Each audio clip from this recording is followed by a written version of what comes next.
আরে অস্তে শাকিব খান প্ল্যান থাকে সিনেমায় আসে। যে করব সিনেমাই তো নাই, প্রতিটা মডেলকে বা আর্টিস্টদের কেয়ারফুল হওয়া উচিত। যারা আর্টিস্ট আছে তারাই তো সিনেমা পাচ্ছে না, তো আমি কোত্থেকে পাবো?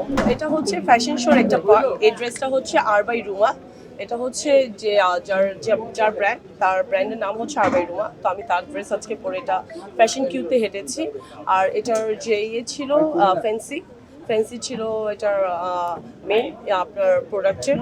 তো আমি আজকে ওদের লুক আর কি হেঁটেছি। অনেকবার দেখেছি আপনার দুবাই থেকে শুরু করে অনেক কান্ট্রিতে গিয়েছেন, ঘুরতে গিয়েছেন। বিভিন্ন লোকে যখন আমরা একটু দেখেছি একটু মিডিয়াতে, একটু অনেকেই নিয়ে একটু ট্রোল করেছে যে আপনাকে নিয়ে যে একটু ভিন্ন লোকে দেখেছি, একটু খোলামেলাভাবে দেখেছি আমরা, সেই জিনিসটা ট্রোল হয় আপনাকে নিয়ে সোশ্যাল মিডিয়াতে। সেই বিষয়ে কোন যুক্তিতে দেখছেন আপনি? অ্যাকচুয়ালি ট্রলটা হচ্ছে যারা যে ট্রলের জন্য বা কিছু ভিউর জন্য যে ক্যাপশনগুলো যে ক্যাপশনগুলো দেওয়া হয়, তো আমি মনে করব যে এগুলো খুবই একটা রং কাজ, যেটা হচ্ছে অ্যাকচুয়ালি দেওয়া উচিত না। যারা অ্যাকচুয়ালি জার্নালিস্ট তারা কখনোই এই ধরনের বাজে ক্যাপশন দিয়ে কখনোই একটা আর্টিস্টকে কখনোই ছোট করে প্রেজেন্ট করবে না। তো আমি অবশ্যই আজকে বলবো যে আমার কিছুদিন আগে কিছু ড্রেস নিয়ে হচ্ছে ট্রল হয়েছিল, যে আমি একটা অ্যাওয়ার্ড প্রোগ্রামে গিয়েছিলাম। তো আমি একজন মডেল, আমি আর্টিস্ট, আমি কাজ করি, যেহেতু আমার সব ধরনের কাপড় ক্যারি করতে হয়, আমি একটু ওয়েস্টার্ন আউটফিট হয়তো বেশিই পরি। তো আমি হয়তো ওই চিন্তা করে যাইনি, আমি নর্মালি যেভাবে প্রোগ্রামগুলোকে অ্যাটেন্ড করি সেইভাবেই গিয়েছিলাম। তো আমার ওই পিকচারগুলোকে অনেকভাবে এডিট করে অনেক কিছু করে ট্রল করা হয়েছিল।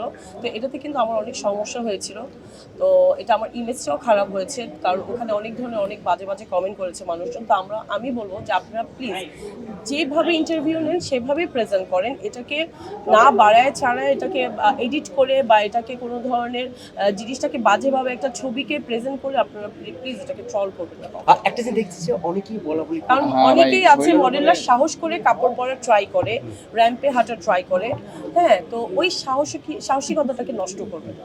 অনেকেই ভাবছে যে আপনি কিন্তু শুধু সিনেমায় মুভ করবেন, অনেকেই ভাবছে যে আপনি কিন্তু সিনেমা প্রডিউস করে, অথবা অনেকের প্ল্যান থাকে সিনেমায় আসে। যে করব সিনেমাই তো নাই, সিনেমা কোত্থেকে করব?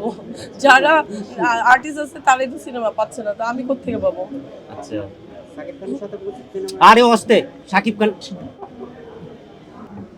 আচ্ছা, একটা জিনিস আমরা দেখছি যে সোশ্যাল মিডিয়াতে ইদানিং আমরা দেখছি যে আর্টিস্ট বানানোর নামে মডেল বানানোর নামে প্রতারণা করা হচ্ছে।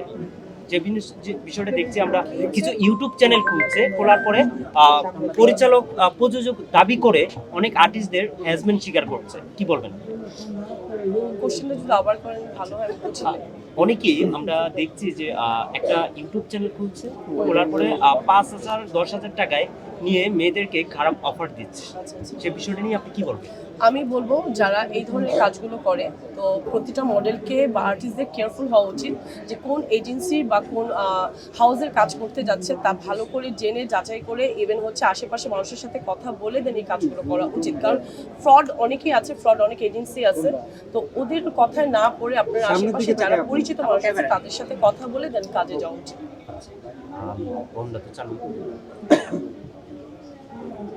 এই যে ওয়েস্টার্ন পোশাক পরার কারণে কেমন, মানে আপনি সাইবার বুলিংয়ের শিকার হন না? অফকোর্স হই। দেখা যায় কেউ ভালো চোখে দেখে, কেউ খারাপ চোখে দেখে, কারণ সবাই ভালোভাবে দেখে না, এটাই নর্মাল। তো ব্যাড গুড দুটোই পার্ট থাকবে লাইফে। আর আমার কাজ আমি করেই যাব, কারণ আমি একটা মডেল। আর আমি পছন্দ করি, ইভেন হচ্ছে আমি এটা কমফোর্টেবল বা আমি এটা ক্যারি করতে পারি, দ্যাটস আমি ওয়েস্টার্ন আউটফিট পরি, সেটা বাংলাদেশে হোক সেটা বিদেশে হোক আমি পরি। কারণ এটা তো আমি রাস্তাঘাটে যে কোনো জায়গায় পরে ঘুরি না, এটা যেখানে আমার মনে হয় যে না এই জায়গাটাতে আমার এই আউটফিটটা দরকার আমি সেই জায়গায় পরি।